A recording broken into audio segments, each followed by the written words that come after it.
Kami lanjutkan Kompas Petang dengan topik mancanegara, Saudara. Presiden Amerika Serikat Donald Trump dan timnya sedang mempertimbangkan berbagai opsi untuk mengakuisisi Greenland milik Denmark, termasuk menggunakan militer. Pejabat Gedung Putih menyebut Trump sedang membahas berbagai opsi untuk mendapatkan Greenland, termasuk membeli wilayah itu dari Denmark, menjalin perjanjian asosiasi bebas dengan Greenland, hingga menggunakan kekuatan militer. Menguasai Greenland adalah prioritas keamanan nasional Amerika Serikat, meskipun ada tentangan dari beberapa pemimpin NATO.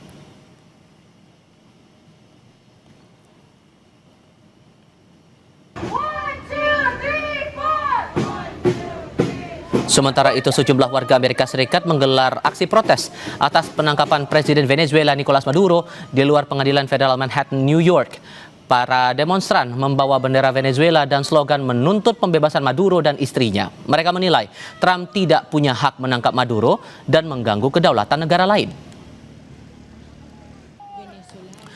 Presiden sementara Venezuela mengumumkan masa berkabung selama 7 hari, menghormati mereka yang tewas dalam operasi militer Amerika Serikat. Sedikitnya 24 petugas keamanan Venezuela tewas dalam operasi militer di ibu kota Venezuela, Caracas.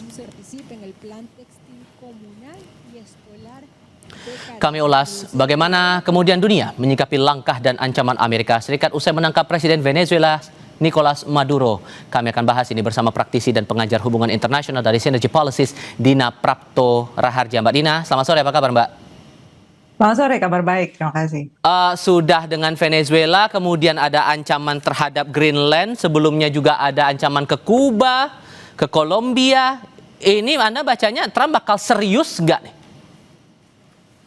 Di satu sisi, pesan yang jelas beliau sangat serius adalah bahwa Amerika Serikat itu ada di atas aturan internasional.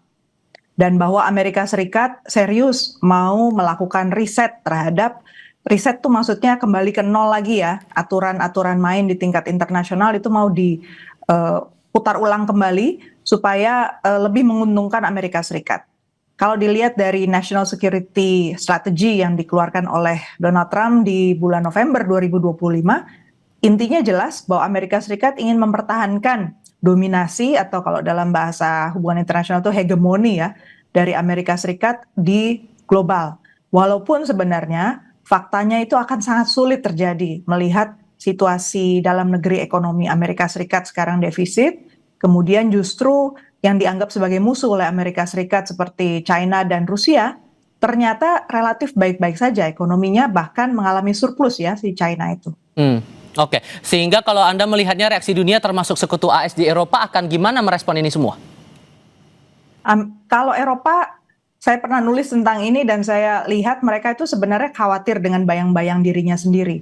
Mereka belum punya imajinasi keluar dari kerjasama dengan Amerika Serikat itu akan seperti apa. Biaya yang harus ditanggung itu mereka sebenarnya juga belum punya alokasinya yang memadai. Mereka butuh waktu beberapa tahun untuk bisa independen, bisa otonom dari Amerika Serikat.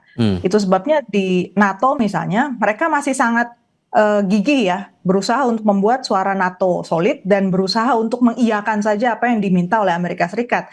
Cuman dengan kejadian Greenland ini kan kelihatan bahwa Amerika Serikat betul-betul nggak peduli sebenarnya dengan NATO, at least di bawah Donald Trump ya. Oke, dan Anda membacanya reaksi Rusia dan Tiongkok akan bagaimana kemudian? Kalau China posisinya kan sekarang menjadi pendana untuk PBB. Jadi dia dalam posisi untuk tetap mempertahankan dukungan internasional lewat PBB sebagai mekanisme multilateral. Negara-negara middle power, negara berkembang itu kan masih menjadi jantungnya dari PBB. Mereka masih berdenyut, masih menjadi aktor penting di tingkat global yang juga masih punya suara, walaupun Dewan Keamanan PBB-nya boleh dikatakan sudah dibuat makin lumpuh ya oleh Donald Trump dengan serangan ke Venezuela.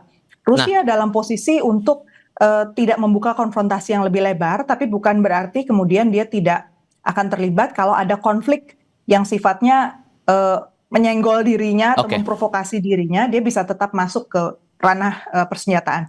Sehingga membaca kondisinya seperti ini, Mbak, terakhir singkat saja, Indonesia harus menyiapkan hal apa lagi untuk kemungkinan-kemungkinan setelah tindakan AS seperti ini? Pertama, Indonesia harus siap waktunya sangat singkat ya untuk keluar dari middle income trap.